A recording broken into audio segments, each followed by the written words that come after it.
just step one. This is just step one. We're on to bigger and better now. Okay, I don't approve of the cursing, but overall, performance vaulted Detroit to Super Bowl favorites all of a sudden, Nick. Yeah. It goes Lions, Chiefs, Ravens, Bills, Eagles. Do the Lions deserve to be Super Bowl favorites? I don't believe so. But first, let me say something about Dan Campbell. That this point was, gosh darn it. I wrote down who tweeted this, and then I don't have it. But someone made this point, and it's a smart point. Very often, and Coach of the Year very often goes to a guy who took a team that won 3 or 4 games to 8 or 9 wins or something like that. Dan Quinn. Yeah, sure. That would. I mean, he got him to 11 this year, but yeah. But what he has done, going from his first year there 3 to 9, but then 9 to 12, and then 12 to 15. Like those last steps are often the hardest or impossible, and so he's done a great job. I obviously don't think they should be the favorites over the Chiefs. I think that's an absurdity, but I don't even want to focus on the Chiefs side of it. I don't think they're better than Philly. And I think that Philly, while they have a better path and the 1 seed is super valuable, if we do get Philly-Detroit in the NFC Championship game, even though it'll be in Detroit, I think Philly would win that. Wow. And if we show you their seasons next to each other, I think what you'll see is Philly has a very good but not great offense. They have a great offense. Philly, on the other hand, has a great defense, and Detroit doesn't have a very good defense. Detroit has a pretty bad defense. And so I would give Detroit's offense the slight nod and Philly's defense the massive nod, especially because Detroit's defensive numbers are actually, in my opinion, a little worse than what is represented there because they keep losing guys. Now, last night they were great, but they lost another key player, the rookie Terrion Arnold, who's been playing for him in the secondary. So, no, I don't think they're the best team in the NFC, and they're certainly not better than the Chiefs. I definitely think they're the best team right now in the NFC. I think they should be favorites in the NFC. Again, coaching advantage to me over Philly and QB. I trust Goff more than Hurts. Now, Hurts has to run. If he runs, he's a different quarterback. Don't you right think now, he'll run? But I think Goff is obviously played better this season. No doubt. And I think Philly's going to be trying to throw the football because A.J. Brown and all that. But I agree. I think the Chiefs should be the favorites. I think they've got the head coach who's experienced and been there, the quarterback who's experienced and been there and proven. And defensively, their defense obviously is better than the Lions and more proven than the Lions. And I get Vegas is probably saying, look, the odds are you won't see a three-peat. We've never seen one. Oh, I don't think that's what Vegas is saying. You don't think that has anything to do with the three-peat? No, I think Vegas, I don't think that's it either. No. I think Vegas is saying, because you look at who's 3 and 4, it's 2 teams, one of whom the Chiefs going to have to beat. I think what Vegas is saying is they think the Bills and the Ravens are better than anyone the NFC has to offer. Okay. So it's, you know what I mean? So I think what they're saying is the Lions are a better bet to make the Super Bowl. Okay. Let's talk about this. So what Nick is saying is there's a lot of truth in that, but it's not by that much. Because when you see that the Eagles are literally right there next to the Ravens and the Bills, and they're not definitely saying we've never seen a three-peat. Vegas doesn't do that. Vegas is strictly looking at this season. Vegas knows better than anyone that the year before and the year before that have absolutely nothing to do with future predictions. They know it, and that's what I always use that reference for when when you have a lot of table games, they try to show you the history of things like roulette and stuff to try to trick gamblers into thinking, oh, this matters. It's just they're looking at this season. They believe statistically that the Lions have the best chance. Now, the question is, do they deserve to be Super Bowl favorites? There's no deserving at this, honestly. These odds are all fine to me, honestly. Like, I'm not going to be like, oh, no way, this is ridiculous. The Chiefs should be 270 and the Lions should be 300. Like, it's like, what conversation is that?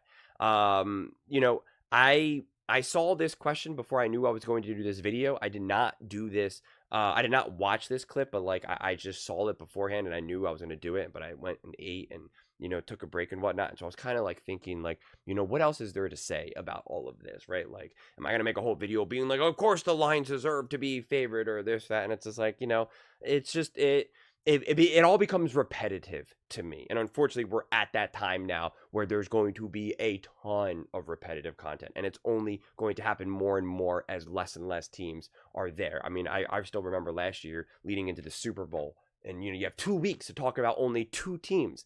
And it was like, will the 49ers beat the Kansas City Chiefs? And then the next day it was, will the Kansas City Chiefs beat the 49ers? Will the 49ers lose versus the Kansas City Chiefs? Will the Kansas City Chiefs lose versus the 49ers? And it's like, oh my God, we're just having the same conversation again. We're just asking the question in a different way. And it's just like, oh my God, you know, and that's where we're at right now. But again, congratulations. These teams made it. So we get a lot of repetitive content. But to me, the way I look at it is there's a couple different ways that I really kind of like to look at this. Patrick Mahomes, Lamar Jackson, Josh Allen. Those 3 quarterbacks scare me. I'm looking at this strictly from like an outside looking in perspective. If it was my team going against those teams. Patrick Mahomes, Lamar Jackson, Josh Allen. Scare me. Scare me. Though that is what makes those teams scary, right? You add in Andy Reid and Spags to boot. You add in Derrick Henry, and with the Bills, I don't know if you really add anyone else that can really scare you. I'm not Sean McDermott, not Brady, and none of the other weapons that the Bills have, quite frankly. So that's that aspect. The Philadelphia Eagles, I think their roster as a whole, their team is what scares me, because I do think their team, their roster is stacked and is most likely the best roster. And then with the Lions, it's everything else that scares me. It's their intensity. It's their relentlessness. It's the fact that you cannot outplay them. You could beat them maybe, but you can't outplay them. You can't outwork them. You can't outtry them. You can't outhit them. You know, you can't out-scheme them. You can't trick you. You just can't. They are ready. They are physical. They are ready not only physically, but also mentally. They are right there. And that would scare me. And whether you want to credit that to the coordinators, to Dan Campbell, a combination. And again, don't get me wrong. The roster for the Lions obviously scares me too, but I'm trying to just boil it down to like a singular sentence, you know, to a very like narrow, like, what is it about this? And so it's just like, all of these teams, quite frankly, are to me are right there. It's right there. And I guess like you have the Lions there because it's like, okay, the Lions seemingly, they just have to beat the Eagles to kind of get there. Whereas the Chiefs, again, they also will only technically have to go through one of those 2 teams as well. So it's like, you know, again, you would have to really look at like some statistical like models and see how they actually kind of, you know, get to these conclusions, which is why I don't get lost too much in the odds themselves, quite frankly, because it's just largely irrelevant to me. But it makes sense that these are the 5 teams, and I think they're all right there. That's why, like, again, plus 700 to plus 350 to plus 280, like, you know, those numbers really end up meaningless to me. They do, and they should be meaningless to you as well. What this shows you is that we have 5 awesome teams, and these 5 teams, as long as the football gods are on their side, they can win the Super Bowl, man. They can win the Super Bowl, and the rest is up to them. And so it's just all right there. So no, I don't want to get into a whole long conversation like the Chiefs should be favored. This is ridiculous. This is disrespectful. And at least Nick didn't do that this time around. Like, he didn't go on a whole rant saying this is disrespectful. This is ridiculous. The media, because he knows Vegas is just pure numbers in that regard.